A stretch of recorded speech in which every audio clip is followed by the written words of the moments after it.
Bonjour à toutes et à tous, bienvenue dans cette vidéo où je vais vous présenter mes anciens dessins compris entre 1997 et 2003. Donc ce sont des dessins que j'ai trouvés dans mon garage, dans cette pochette et j'ai pas forcément vu depuis un petit moment. J'ai décidé de vous les montrer dans cette vidéo pour que vous puissiez plus ou moins apprécier ce qu'il en est, quoi. Donc avant d'aller plus loin, la vidéo va être séparée en deux parties. Donc une première partie consacrée aux anciens dessins de Dragon Ball Z, ou GT ou autre. Et la deuxième partie consacrée à des dessins de tout style qui n'ont rien à voir avec Dragon Ball. Donc cette fois-ci ça peut être très large, ça peut être du portrait, du manga tout court, etc. Je vous propose de commencer le visionnage des anciens dessins tout de suite. Alors premier dessin, il s'agit de Gogeta. Deuxième dessin, c'est un Vegeta. Alors, cette fois-ci réalisé au crayon, noir en fait, avec des petits dégradés et des aplats.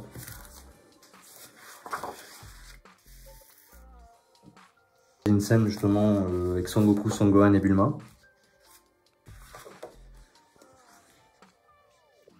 C'est ça avec Son Goku en Super Saiyan 3. Donc, c'est beaucoup de scènes de combat en fait. Essentiellement, moi c'est ce qui m'a plutôt, plu quand j'ai commencé à dessiner. Il faut savoir que ces dessins-là, c'est des dessins qui datent de l'époque. En 97, je dois avoir 97-98, je dois avoir 14-15 ans. Donc voilà, j'ai commencé assez jeune. Et puis bon, c'était une passion comme n'importe laquelle, en fait, effectivement. Donc, je pense que si vous regardez cette vidéo, c'est que le dessin vous intéresse, donc notamment les dessins manga. Donc une petite scène de boue avec Son Gohan de l'arc-bout.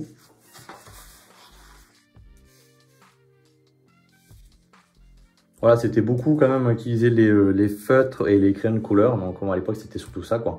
Vous pouvez voir quand même que j'ai gommé énormément à certains endroits. C'était pour me reprendre. Son Goku. Jusqu'ici, tout est rien de très original. Un Piccolo. Alors, ça fait plaisir de revoir ces dessins quand même, parce que c'est vrai que c'est des vieux dessins et certains j'ai oublié. J'avais oublié que je les avais dessinés. Donc voilà, donc c'est vrai que ça fait quand même plaisir.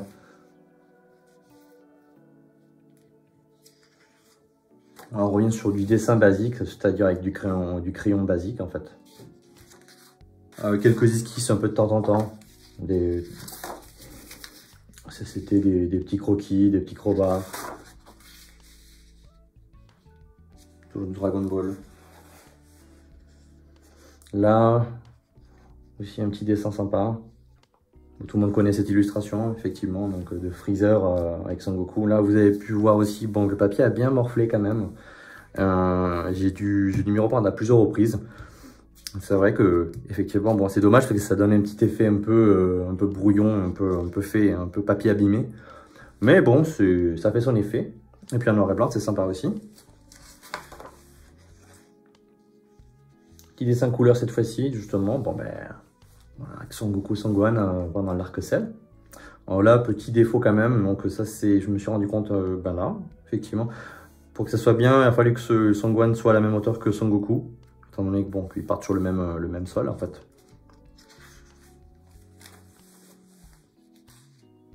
Dessin couleur aussi, bon, qui me plaît bien. Justement, tout le monde connaît cette scène, hein, donc la scène finale contre Cell. Effectivement, là aussi, vous avez pu voir que bon, j'avais dessiné puis gommé et puis voilà. Pareil, toujours en utilisation des crayons de couleur. Là, c'est du feutre, différents tons de feutre pour marquer justement le plus foncé, du plus foncé au plus clair. Voilà, donc j'ai toujours travaillé comme ça. J'ai tout travaillé avec du feutre et des crayons de couleur.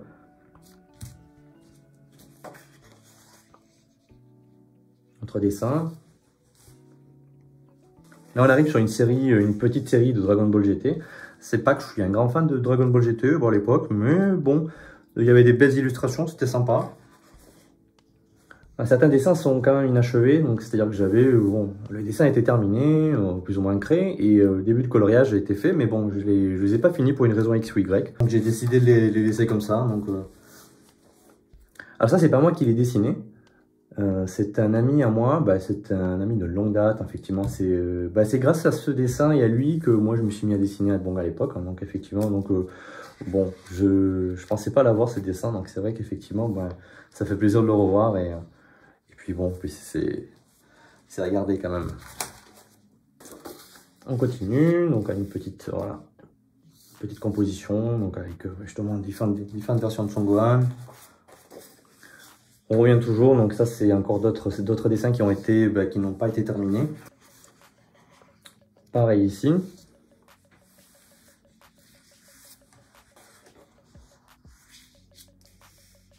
Voilà. Là, ça va être surtout du véhicule. C'est vrai que c'est des couvertures d'époque du manga Dragon Ball. Donc j'aimais bien dessiner aussi les véhicules, les voitures, c'était sympa. Donc ça permettait de changer aussi, de pouvoir dessiner autre chose que des personnages. Alors vous voyez là, c'est vraiment une qualité de papier très fine, c'est du canson, mais vraiment vachement fin. Alors je sais pas, je pense que c'était pas le meilleur choix en termes de support. Et pendant ces années-là, j'ai quand même décidé, je travaillais sur des supports un petit peu plus rigides, canson.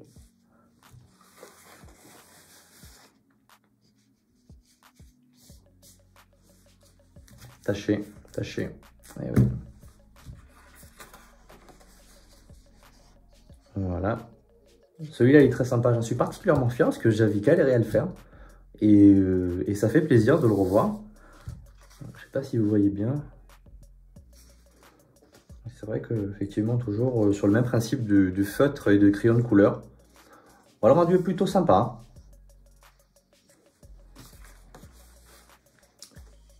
Voilà, et on termine. Ça, c'est le dernier dessin de Dragon Ball. On termine avec ce dessin, toujours du mecha. Donc, ça fait partie des dessins favoris de Akira Toriyama. Si je me trompe pas, voilà, il était très fan de mecha. C'était vraiment ce qu'il aimait bien dessiner. Et quand j'ai vu ce dessin-là, en fait, j'ai voulu le refaire, quoi. C'était super chouette, en fait, sur un de ses artbooks. Et puis, voilà, donc là, les techniques de colorisation, bon, j'essaie de changer un petit peu, j'essaie de varier. Donc, j'ai utilisé justement un peu du feutre, du crayon de couleur. Et la petite nouveauté pour du Colorex, en fait, je ne sais pas si vous connaissez le Colorex, c'est une encre aquarelle très sympa avec vraiment avec des couleurs très pigmentées. Et ça permet vraiment d'avoir des belles couleurs de beau rendu. Et donc j'avais décidé justement d'utiliser un peu le Colorex dans ces dessins-là. Sur la deuxième partie, j'utilise aussi le Colorex sur d'autres dessins, mais d'une autre façon. Et je pense que c'est quelque chose que j'aimerais bien réutiliser après au sein de mes prochains dessins, parce que jusqu'à présent ce que je fais dans la chaîne c'est surtout proposer du dessin en noir et blanc mais sans colorisation. Ça demande du temps, donc c'est vrai qu'il faut s'organiser, et puis je pense que je vais vous proposer quelques petites vidéos sympas avec un peu de couleur et notamment avec du Colorex. C'était mes dessins de Dragon Ball, mes anciens dessins de Dragon Ball, et maintenant je vous propose de passer directement à la deuxième partie. Nous voilà dans cette deuxième partie où je vous propose des anciens dessins qui n'ont rien à voir avec Dragon Ball mais qui sont de toute autre nature. Donc là, c'est voilà, je pense avec un petit paysage un peu nippon, style manga, que j'avais dessiné il y a très longtemps aussi, je m'en souviens. Effectivement, donc bon, c'était sympa d'expérimenter ce genre de truc.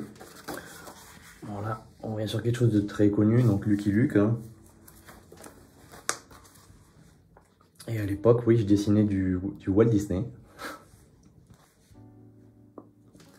Ça, c'est un dessin que j'avais expérimenté, j'avais imaginé une sorte un peu d'Indiana Jones en fait dans le délire. Justement, c'était pour m'adonner un petit peu à du dessin un peu imaginatif. Je trouve que c'était un bon exercice.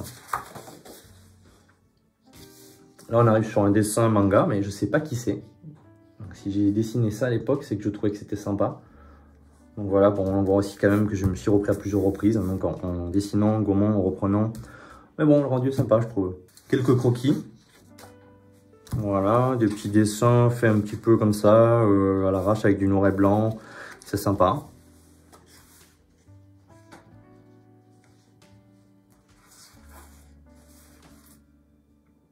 Là, on arrive sur du Zelda. Un petit Link réalisé justement avec le Colorex, donc l'ancien, ce que j'avais dit précédemment dans la première partie. Colorisation avec du Colorex, donc je trouvais que c'était sympa de mélanger l'aquarelle avec de l'eau, justement ça donne des petits mélanges plutôt sympas, des effets inattendus. Ça bave pas mal, donc ça c'est parce que je m'étais mal pris, mais bon, l'effet il est quand même là. Ça, si vous connaissez le manga Gun, c'est un vieux manga quand même, hein. Donc voilà le personnage principal qui est un robot. Voilà un petit dessin, donc juste au crayonné. Ça, c'est une composition que j'avais dessinée avec plusieurs personnages. J'avais commencé un peu à dessiner, à colorier donc avec du Colorex. Mais voilà, pour encore une raison XY, ben, je ne l'ai pas fini. Il restait comme ça. On arrive sur du portrait, un portrait manga. Donc, voilà, je sais pas qui c'est, mais bon, j'ai dû trouver ça dans un manga, dans une illustration, et bon, ça m'a donné envie de dessiner. Là, on est sur un autre style, là aussi, bon, avec un fond noir. Hein. Une silhouette de jeune fille. Et là, on va commencer à attaquer les portraits. Donc voilà, on arrive sur du portrait un petit peu plus figuratif. Donc là, on s'éloigne un peu du manga. Là, c'est autre chose. J'ai fait ça, je crois que je devais être en BTS. Oui, c'est ça, voilà. J'aimais bien faire du portrait. Donc là, en l'occurrence, là, c'est tout ça. Il y a une série de portraits qui va arriver. C'est des portraits qui ont été faits, je dirais, sur des magazines. J'essaie plusieurs techniques. Là, en l'occurrence, c'est avec du fusain. Alors, le fusain, c'est bien. On peut obtenir des choses intéressantes, des dégradés qu'on ne peut pas forcément avoir avec un crayon. Hein. Et je trouvais ça bien. L'inconvénient du fusain, c'est qu'il faut un fixatif à la fin pour pouvoir fixer toute la surface du dessin. Parce qu'avec le temps, ça a tendance justement à s'estomper et à s'effacer. Et à faire quelque chose de pas très beau. Donc, en fait, ça dénature le dessin. Derrière, je crois qu'il y a un autre. Voilà, un portrait derrière. Voilà, pareil, là, c'est du crayon de couleur, un peu de fusain, je crois, et un peu de Colorex. Pareil, c'est tiré d'un magazine. Portrait d'une jeune femme. Là, on est sur un autre type de portrait. Bon, c'est un peu plus stylisé, il n'y a rien de particulier. Mais bon, c'était aussi tiré d'un magazine, donc c'est vrai que je m'en rappelle. Alors, support rigide, c'est vachement intéressant. À l'époque, quand j'étais étudiant, j'utilisais des supports rigides. J'avais trouvé des présentoirs. En pharmacie. Et en fait, c'est super parce que quand on voit ce genre de support et qu'on ouvre un petit peu avec le cutter, on découpe, on trouve des surfaces rigides et on peut faire du coloriage vraiment particulièrement intéressant. Donc on peut faire du crayon de couleur, on peut faire de l'aquarelle, peut-être pas du feutre alcool parce que ça a tendance à boire et il faut un papier spécial pour ça. Mais petit support intéressant et pas cher parce que c'est gratuit. Il suffit d'aller dans la pharmacie de quartier, dans votre pharmacie de quartier, puis de demander un présentoir ou plusieurs présentoirs. C'est gratuit, on vous les donne parce que finalement, ça fait partie des choses qu'ils jettent. Hein, et ça peut servir justement de support pour vos créations, quoi. Donc voilà, c'était la petite astuce. Hein. Donc voilà. Après le Colorex, c'est peinture à l'huile. J'ai fait un peu de peinture à l'huile aussi il y a quelques temps. Là, je trouvais que c'était sympa. L'expérience était plutôt agréable, donc là c'était bien de découvrir d'autres outils, d'autres techniques, des façons de faire, donc aussi bien au pinceau, et là c'est au couteau, donc au couteau c'est pas mal. D'ailleurs ça m'a donné envie de développer de faire d'autres dessins, donc pareil, donc là c'est des portraits tirés de magazines sur une sorte de papier étoilé, hein, effectivement, qui est vraiment spécifique pour la peinture à l'huile. Donc ça, c'est des portraits que j'ai réalisés avec de la peinture à l'huile. Donc c'est sympa, je trouve. Donc là, par contre, c'est fait avec le doigt, essentiellement, en essayant d'avoir des dégradés un petit peu au pinceau pour les petits détails, vraiment très très très fins. Pareil pour le reflet des yeux, donc voilà, c'est bien. Un autre portrait, on fait penser à Kate Winslet. Donc là, j'aime bien ce portrait-là, je trouve qu'il est bien, il est sympa, il y a un petit jeu de clair-obscur entre le fond et le premier plan. Donc là, voilà, c'était aussi de la peinture à l'huile avec... en fait, je faisais des mélanges avec mes doigts et j'étalais, et j'essayais vraiment de faire quelque chose en estompant afin d'avoir un petit rendu plus ou moins réaliste. Un autre portrait.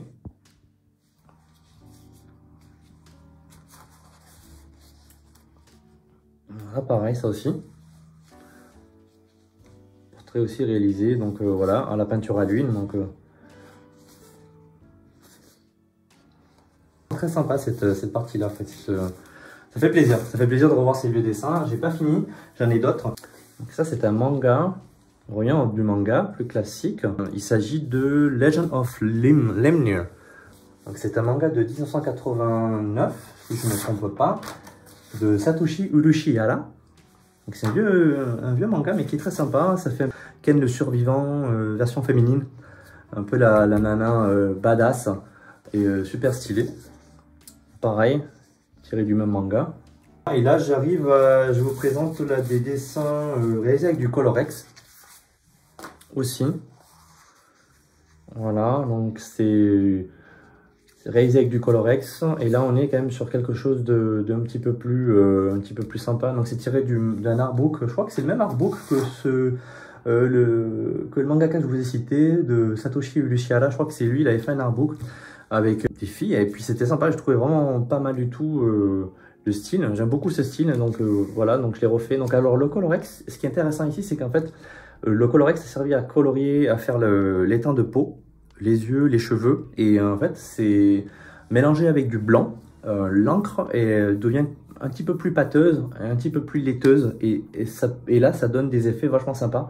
Donc, je ne sais pas si vous êtes adepte du Colorex, mais à tester, ça peut être intéressant. Et ça donne des rendus vachement sympas. Voilà, là, on est pareil sur les mêmes types de portraits, enfin, de dessins. Donc toujours réalisé avec du Colorex, sinon voilà, avec des mélanges intéressants. On peut faire vraiment la peau, les différents tons, les cheveux, vraiment les mélanges de blanc et de gris. Voilà, encore dans le même esprit aussi. On est sur du dessin, sur des illustrations aussi à base de Colorex. Je me souviens de ce dessin, je m'étais bien amusé à faire les ombres justement sur le vêtement. Les yeux, c'était vraiment sympa aussi.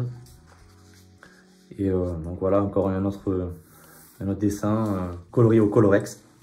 C'était mes vieux dessins, on a fini. Écoutez, j'espère que vous avez aimé. Moi, en tout cas, ça m'a fait plaisir de les revoir, de pouvoir les partager avec vous.